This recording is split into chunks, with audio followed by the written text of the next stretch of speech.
a look at this trig identity problem, and we're going to use one of the Pythagorean identities to substitute, and I'm going to write it over here on the side.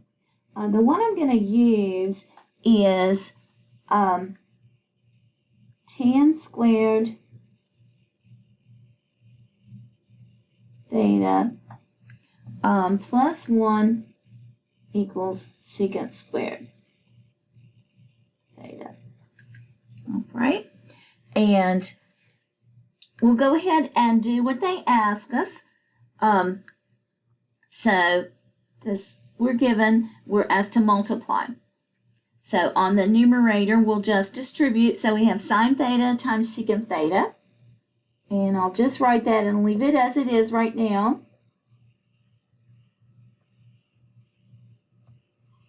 And then I have sine theta times minus 1.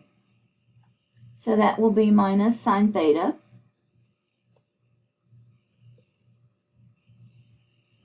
In the denominator, you have binomials, and these are conjugates.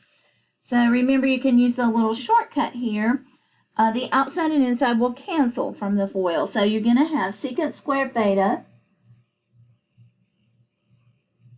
minus 1. Right? And that's where I'm going to use my Pythagorean identity and substitute. And so if I subtract this 1, I get secant squared theta minus 1 will equal tan squared theta. So secant squared theta minus 1, just moving the 1 over, will give me tan squared theta. So I'm going to substitute that for this piece. So I'll rewrite with that. So I have sine theta secant theta minus sine theta over tan squared theta. Now, I'm going to substitute, instead of this secant, I'm going to write it as its reciprocal cousin, which is 1 over cosine theta, and I'm going to rewrite tan as sine over cosine squared theta. Right, so I'll keep my sine theta. Secant will be 1 over cosine theta, right, minus sine theta.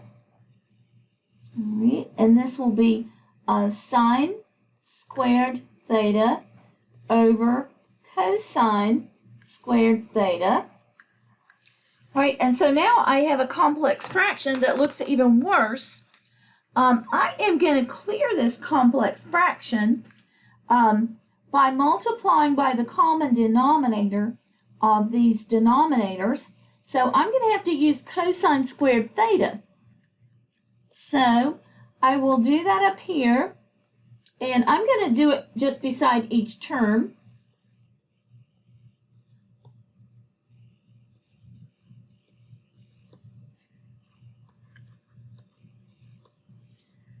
Right, and that is going to get rid of the denominators. Now on this one, it will get rid of this square, but it'll get rid of the denominator. This one, there is no denominator.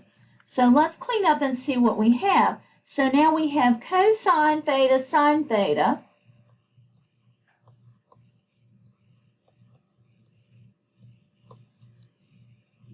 A little bit more space for us. All right, times 1, which is fine, minus, I have sine theta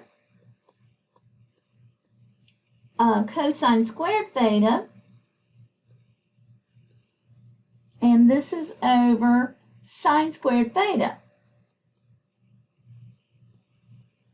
Right? When I look at that in my 3 pieces, I notice all of them have sine theta. Right? So I'm going to divide out a sine theta. This one will still have 1 left. Right? So I'm going to divide a sine theta. I'm just going to mark off the 2, taking off one of them. Right?